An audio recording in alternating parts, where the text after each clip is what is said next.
Esse é o capítulo 2 da história da Red Bull Racing. Domingo passado saiu a primeira parte, recomendo que você veja, mas também não tem nenhum problema se começar a ver agora. Mas aqui é uma sequência. A gente começa aqui de onde paramos. Contei lá na primeira parte do surgimento da empresa até o campeonato de 2009, seu primeiro grande ano na Fórmula 1, em que eles foram vice nos construtores, atrás apenas da Brown GP. E hoje a gente vai adiante até a temporada de 2022, quando começaria o regulamento do efeito solo. Beleza? Então é disso que a gente vai falar hoje no Splash and Go, capítulo 2 da história da Red Bull Racing. Vamos lá.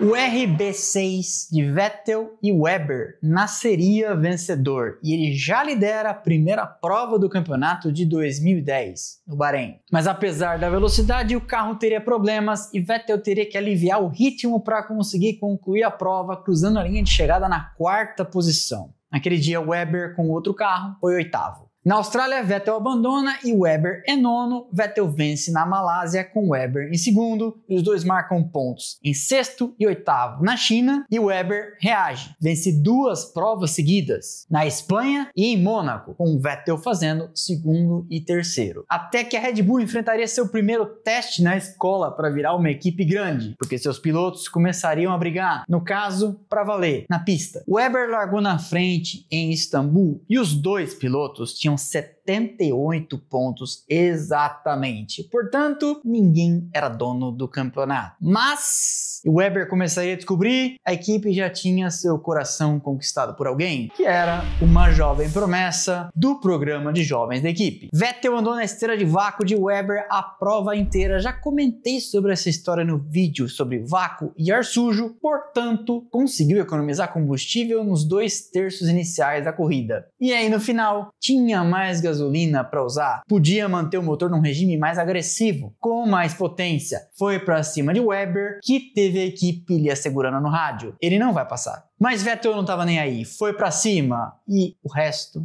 é história. Vettel fora, Webber terceiro. No Canadá, Vettel é quarto, Webber é quinto e em Valência, Vettel vence e Webber abandona depois daquele magnífico flip que poderia, em outras épocas, ter custado a vida. E eles chegam a Silverstone num clima pesado e a coisa não melhoraria. Ao contrário, a Red Bull chega na prova em casa, porque apesar de ser uma equipe austríaca, tem a sede em Milton Keynes, ali do lado, com duas asas dianteiras novas, uma para cada piloto. Nos treinos, Vettel pegou uma zebra de mau jeito e estragou sua asa. Webber tinha a dele. Mas aí a equipe pegou a asa dianteira do Webber e deu pro Vettel, que fez a pole. E ele, com aquela cara de poucos amigos na entrevista, denunciou que não tinha gostado de nada. No domingo, Webber consegue vencer e no rádio devolve. Fantastic guys, not bad for number 2 driver. Avisando para o mundo inteiro que ele sabia que a equipe considerava ele um segundo piloto, mas ele tinha vencido e sairia de Silverstone com a vitória, 128 pontos, terceiro no campeonato, mas fundamentalmente 7 na frente de Vettel. Tava assada a torta de climão e um ano espetacular que viu ainda as duas McLaren de Button e Hamilton e ainda Fernando Alonso. Teria nas últimas etapas ainda 5 pilotos envolvidos na briga pelo título. Dali para frente, Webber venceria mais uma na Hungria e faria 2 segundos lugares no Brasil e na Bélgica. E Vettel vence no Japão, Brasil e Abu Dhabi e com uma combinação favorável de resultados. Mas Fernando Alonso, preso lá atrás com a Renault de Vitaly Petrov, sairia de Abu Dhabi campeão mundial de Fórmula 1 pela primeira vez e a Red Bull conquistaria seu primeiro título de construtores. Festa. Webber tinha estado perto de ser campeão, em algum momento foi favorito, chegou inclusive em Abu Dhabi em melhores chances matemáticas, mas Vettel correu por fora, venceu, enquanto a Red Bull e a Ferrari ficaram marcando a estratégia uma da outra, com Webber e Alonso mais atrás. E aí, o resultado que ele precisava aconteceu, Vettel campeão, Red Bull campeã de 2010. Antes da gente continuar, deixa eu aproveitar para falar para você, sabe que estamos com uma campanha no ar para produzir a nova leva de camisetas do Splash and Go, certo? Não sabe? Tá sabendo agora. O lote inicial é de 500 camisetas ao tempo da gravação desse vídeo. A gente deve estar com uns 23, 24% já atingido. E temos das cores azul bebê padrão do canal, também temos no outro modelo verde marca-texto. Elas são de qualidade, para você ter uma ideia, eu tenho as minhas desde 2022, agora com a nova leva também vou adquirir as minhas, e são de fornecedor que faz as camisetas das equipes da Fórmula 1 quando elas vêm ao Brasil. Fabricante homologado pela própria Fórmula 1. Produto de qualidade para melhor e maior audiência de Fórmula 1 do Brasil. Vocês, o valor R$ 169,00 com frete incluso para todo o Brasil. Fora do Brasil, infelizmente, a gente não consegue entregar. Se você é de fora do Brasil e quer adquirir a sua, você vai ter que arrumar o endereço de alguém aqui no país para que a camiseta seja entregue lá. E depois, este trecho final seja feito aí da forma que vocês entenderem melhor. Elas têm o escrito do Splash & Go, padrão do canal. Aqui na lateral, a nova leva terá 3 barrinhas, igual aquelas barrinhas ali. Azul para quem é de azul, marca-texto para quem é de marca-texto. Elas têm também uma etiquetinha aqui na barrinha, com o logo do canal para dar aquele charme, coisa que as camisetas de equipes da Fórmula 1 também fazem. Queremos fazer igual a elas. A campanha estará no ar até dia 7 de setembro. 500 é o lote inicial. Se a gente passar, não tem problema. Da outra vez, em 2022, quando o canal fazia 1/5 da audiência de hoje, foram 267 produzidas. Então, só julgar pelo número de assinantes que a gente tem, quase encostando em 1000, mais a galera que nos assiste, acho que vamos chegar lá perto do dobro da meta inicial. Mas para isso, até 7 de setembro, a gente precisa encostar na meta mínima, 500, porque senão é lote de produção, tudo ou nada. Não batemos, o valor volta para quem apoiou no site do Benfeitoria. Link aqui neste QR Code, fixo no primeiro comentário e também na descrição. Então, acabando lá, garanta a sua ou as suas. Teve gente que comprou das duas que eu já vi. E vamos povoar autódromos, pistas de kart indoor, eventos automotivos e automobilísticos, churrasco dos seus amigos, etc., usando o uniforme do canal. Já encontrei com vários de vocês em diversos eventos com a camiseta do canal. No lançamento do meu livro no ano passado, o Luiz Eduardo, se eu não me engano, veio com uma que eu autografei, não sei se ele lavou depois. Então, bora lá e se der certo a gente pode pensar em outros produtos, jaquetas, bonés e etc. Até 7 de setembro, domingo do Grande Prêmio de Monza, a campanha está no ar. QR Code aqui, link lá embaixo na descrição. Beleza? Então é isso. Vamos lá.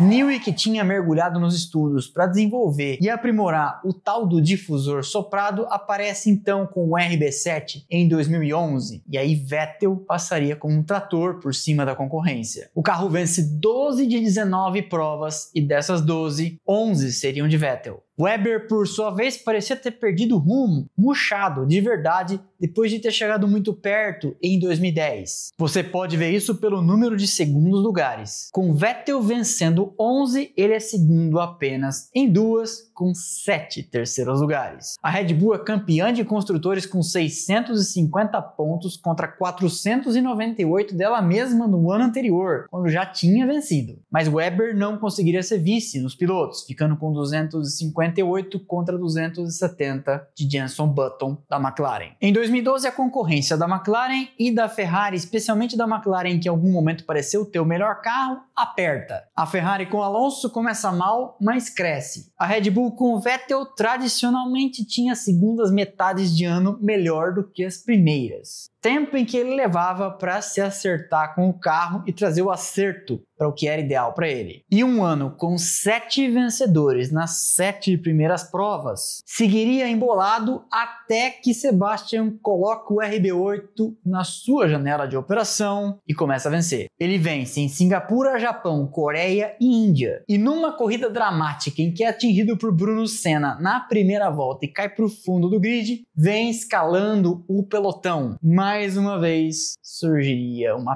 torta de climão na história. Porque na escalada, Vettel chegou na posição necessária para levar o campeonato, a despeito do que conseguiria Alonso, mas registrou na mente imagens que ele viu depois e que também lhe contaram de Webber não fazendo muita força para segurar Alonso numa disputa por posição. Ele que era e é amigo do espanhol. E Vettel, como um elefante, nunca se esqueceria. A gente já vai voltar nesse tema. Fim do ano, Vettel tricampeão, Red Bull tricampeã e Webber, mais uma vez, não seria vice. 2 vitórias, mais um 6º lugar na tabela para o australiano. Para 2013, Newey traz o RB9. Vettel casa muito bem com o carro e naquele ano não teria para ninguém. Mas na segunda corrida, Webber estava numa posição melhor, Vettel vinha de trás. E aí, Vettel resolve cobrar a fatura daquela posição que ele julga que Webber vendeu muito barato para Alonso no final do ano anterior em Interlagos. Surge então a história do Multi-21, Multi-2-1. Àquela altura estavam proibidas as ordens de equipe, inverte posição, mantém posição, etc. por causa de Hockenheim 2010 com Massa, Fernando is faster than you,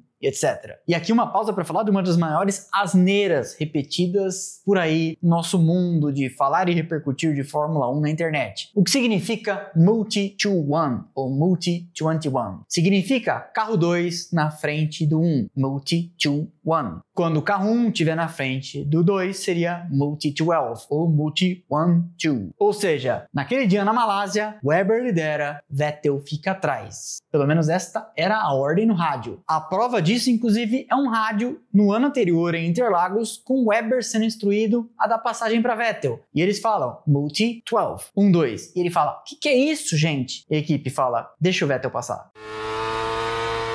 Multi-12, Multi-12. Which switch is that, mate? Which switch? Where's the multi? Let Sebastian go, please, Mark.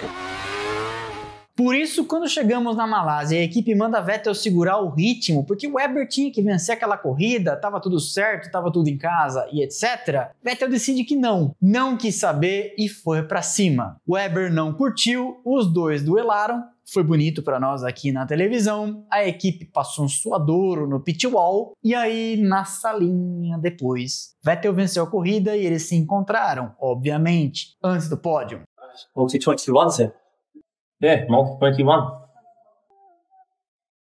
Ele toma uma chamada de atenção de Christian Horner, pede desculpas, mas o estrago já estava feito. Enquanto isso, na Toro Rosso, um piloto sorridente australiano também como Webber, que vinha sendo trazido desde as categorias de base. E já tinha feito alguns anos na HRT Espanha, chamava atenção marcando 20 pontos contra 13 de seu companheiro, Jean-Éric Vergne. Webber decide então no final daquele ano se aposentar, sabendo também que a equipe não fazia muita questão que ele ficasse, e aí, pro seu lugar, assumiria Daniel Ricciardo. Para 2014 a equipe tinha um campeão estabelecido, no caso tetracampeão, e um jovem recém-promovido cria de seu programa de pilotos. 2013 tinha sido um ano de amplo domínio de Vettel e da Red Bull, vencendo 13 de 19 provas e igualando o recorde de Schumacher, que só seria batido por Verstappen em 2023. Mas para 2014 a Fórmula 1 passaria por mais uma grande mudança e dessa vez Newey teria dificuldades em acertar o carro e a Renault, fabricante de motores, tomaria um vareio da Mercedes. Essa sim pegaria a bola, como eles dizem no futebol, na veia. E sim, em 2009 eles tinham antecipado o trabalho para sair na frente. Em 2014, já na pré-temporada, ficou evidente que não seria o ano do Penta de Vettel. E na verdade eles tinham dificuldade em fazer o carro andar nos testes de começo de ano. Resultado, a Mercedes amassaria a concorrência e a equipe seria a quarta nos construtores, muito mais para a terceira, no caso, a Williams, do que para a Mercedes, a primeira. 701 pontos para a campeã, 405 para a Red Bull, 320 para a terceira, a Williams. Um ano difícil para a Red Bull, um ano difícil para a Vettel, que vê então Daniel Ricciardo no seu ano de estreia na equipe principal, que venceria provas com aquele carro. 3. Canadá, Hungria e Bélgica. Isso somado ao fato de que na Ferrari, Fernando Alonso vinha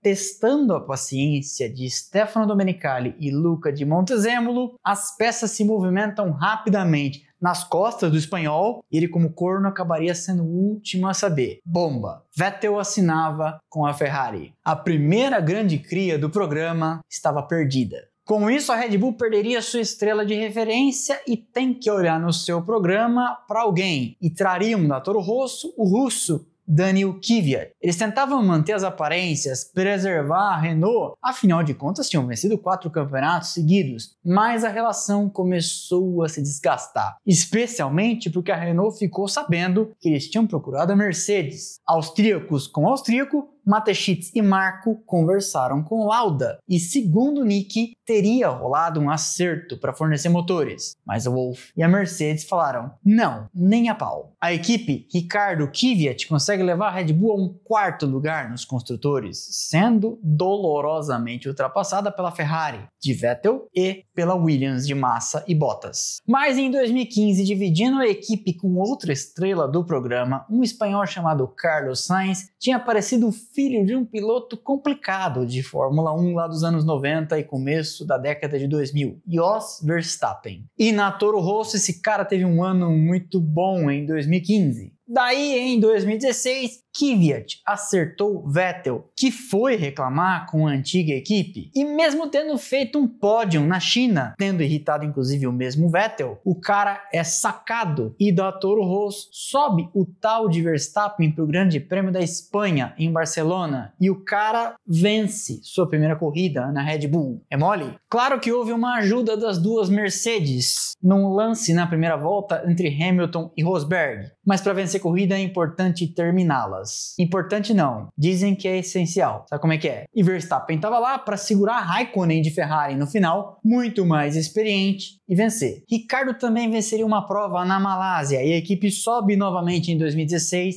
para um 3º lugar nos construtores. E a dupla parecia trabalhar harmonicamente. Ricardo foi 3º com a vitória e 3 segundos e 3 terceiros lugares, e Verstappen foi 5º com a vitória em Barcelona e mais 4 segundos e 2 terceiros lugares. E a Red Bull retoma então o posto de vice-campeão nos construtores. Para 2017, a dupla seguia trabalhando bem em conjunto, Ricardo era mais consistente, mas o tal de Verstappen dava lances de velocidade. E muita gente pensava, quando ele parar de bater, ele vai ser muito bom. Faltava saber se ia parar de bater, porque tem piloto que não para. Eles somam 368 pontos, 200 de Ricardo, 168 de Verstappen, e Ricardo vence uma em Baku contra 2 de Verstappen, na Malásia e no México. Mas ainda assim, Daniel ficaria na frente por ser mais consistente e ter menos abandonos. A equipe seria 3ª nos construtores no ano em que a Ferrari, pela primeira vez na era híbrida, fez um bom carro e Vettel foi incomodar a toda poderosa Mercedes. Saudade do ex, né? Essa briga da Mercedes com a Ferrari se repetiria novamente com Vettel, saudade do ex, em 2018. Só que em 2018 o clima nessa relação construtiva entre Verstappen e Ricardo e Verstappen azedaria de uma vez e de forma inapelável. Você sabe exatamente do que eu tô falando, não sabe? Grande Prêmio de Baku. Ricardo vinha com bem mais velocidade, foi ultrapassar Verstappen e aí as opiniões se dividem. Alguns vêm invocar o código de trânsito pro automobilismo e ele não vale. Quem tá atrás tá errado. Outros dizem que Verstappen mudou de direção mais de uma vez, inclusive repentinamente,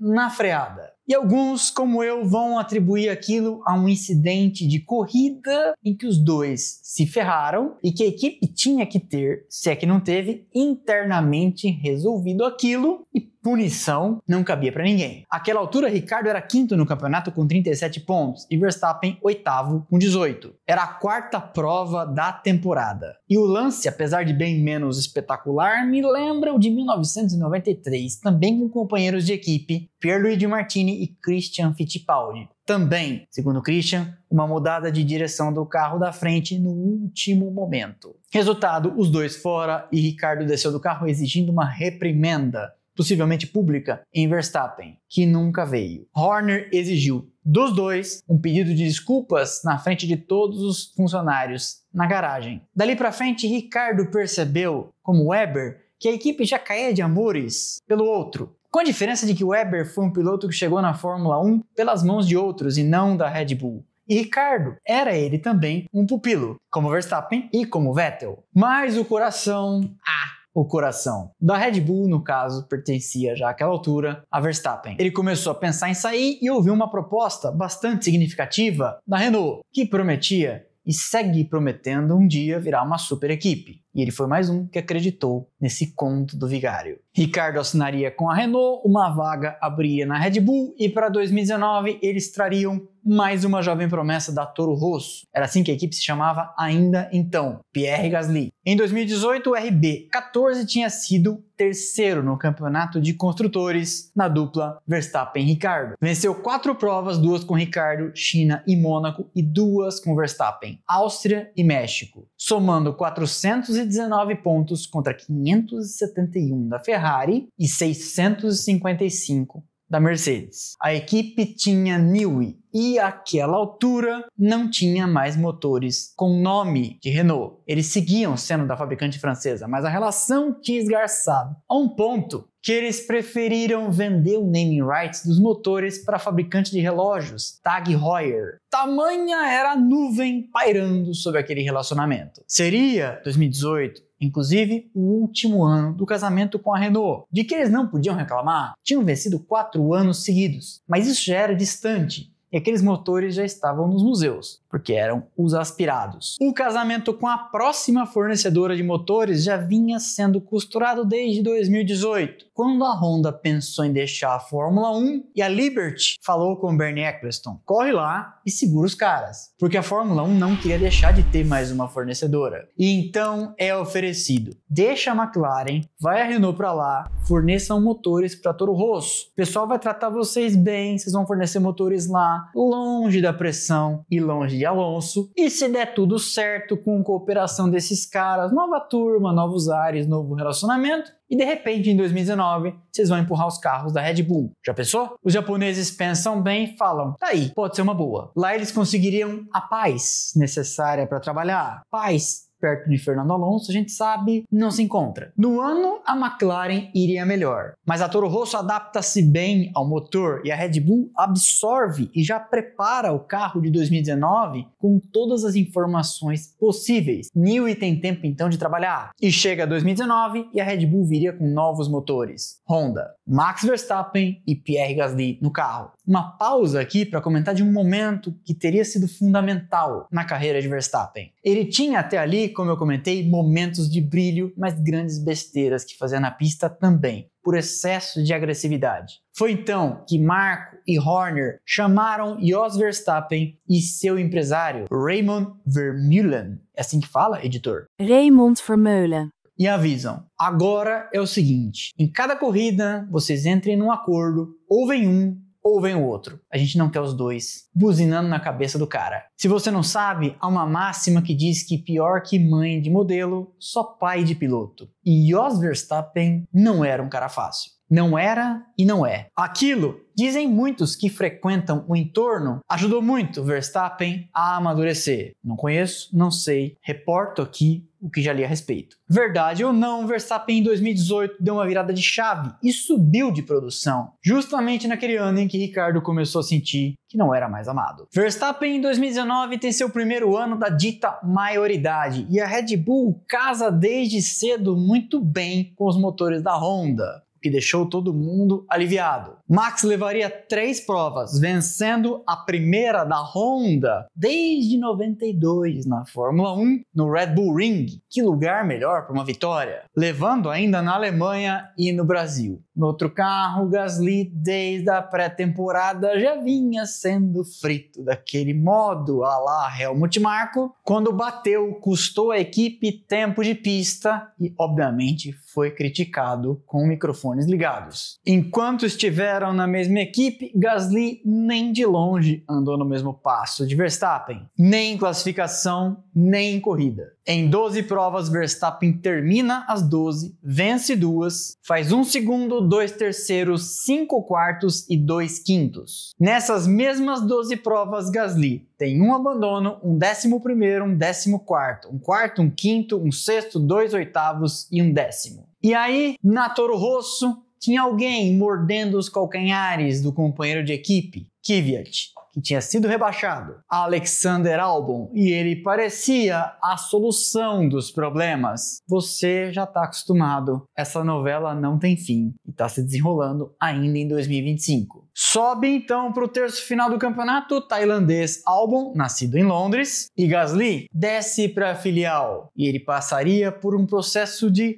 renascer, algo que Albon também teria que com o tempo aprender. Ele, Albon, iria melhor que Gasly, nada excepcional, com um quarto, 4 quintos, 4 sextos no terço final daquele ano, quase indo ao pódio no Brasil e sendo pego por Hamilton no bico do pato, e a Red Bull seria a terceira nos construtores naquele ano. E Verstappen, terceiro de pilotos, atrás apenas de Hamilton e Bottas. Chega 2020, a temporada estava pronta para começar, a Fórmula 1 já tinha embarcado para a Austrália e a Red Bull colocaria na pista o RB16, concebido por Adrian Newey e executado por Pierre Vacher e Rob Marshall. Seria um passo adiante, mais próximo da Mercedes, e com a derrocada da Ferrari, depois daquele motor muito estranho de 2019, eles encostariam e seriam vice nos construtores. E a Red Bull teria uma paciência de monge com Albon para a temporada inteira, e ele ficaria até o final do ano. Seriam 319 pontos marcados nos construtores, 214 de Verstappen, 105 de Albon. Mais ou menos 2/3, 1/3. No fim do ano, a equipe devolve ele nem para a filial, manda direto para a reserva e traz da Fórmula 2 Yuki Tsunoda, um protegido da Honda, que faria dupla com Gasly. Àquela altura, Kvyat já tinha sido mandado embora, e para correr ao lado de Verstappen, eles veem um mexicano que tinha vencido a última prova do ano em 2020 na Racing Point e estava virtualmente desempregado, Sérgio Michel Pérez Mendoza. Para 2021 entraria em vigor o regulamento do efeito solo, esse aí que está nos carros até hoje. Mas, em razão da pandemia, a Fórmula 1 com as equipes e a FIA decide postergar isso para 2022. É feito então um regulamento tampão. Os pneus da Pirelli seriam mantidos para 2021,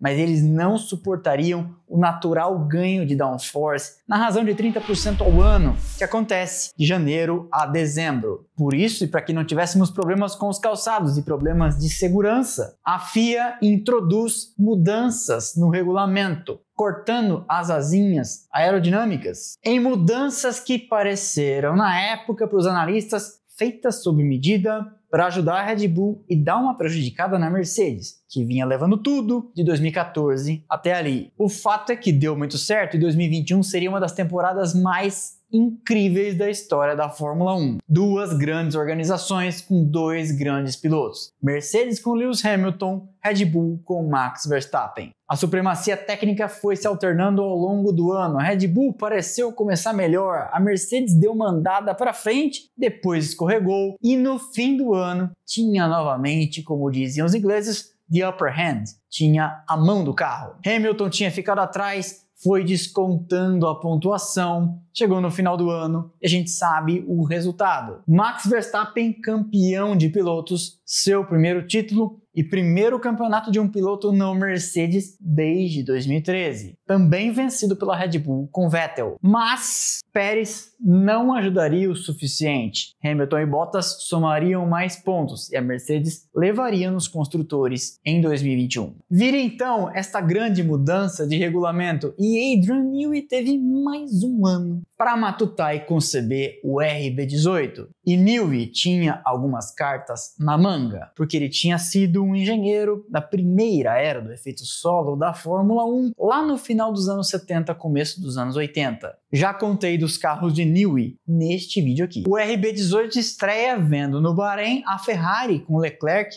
meter medo, e eles, muito ao estilo Newey, carros aerodinamicamente arrojados que sacrificavam arrefecimento e refrigeração, tem quebras. Newey sempre foi famoso e isso lhe rendeu problemas no passado, tipo o MP418 que eu comentei no primeiro capítulo, por fazer carros tão agressivos aerodinamicamente que o empacotamento era agressivo demais, sacrificava então as partes quentes. E carro de corrida, quando esquenta demais, quebra. Só que aí a Red Bull consegue resolver esses problemas. O RB18 começa a andar bem e quem andaria para trás e quebraria demais seria justamente a Ferrari. As chances de Leclerc no campeonato vão afundando, assim como Verstappen vai decolando. O título foi liquidado no Grande Prêmio do Japão no dia 9 de outubro e menos de 2 semanas depois, no dia 22 de outubro, Dietrich Mateschitz morreria. E começaria ali algo que a gente vai deixar para o terceiro capítulo dessa história: um terremoto, um furacão, um racha, chame como você quiser, que mudaria a cara da equipe de 22 para 23, de 23 para 24, de 24 para 25 e pode seguir ainda mudando. Porque hoje, 22 de julho de 2025, Verstappen ainda é piloto da Red Bull para 2026. A gente não sabe como as coisas serão ao tempo da publicação desse vídeo, que está sendo gravado para pausa de agosto, aqueles 3 finais de semana sem Fórmula 1. Essa novela toda eu vou contar para vocês no próximo capítulo, próximo domingo. Esse foi então mais um episódio do Splash and Go no YouTube, a segunda parte da novela contando equipes que amamos, Red Bull Racing.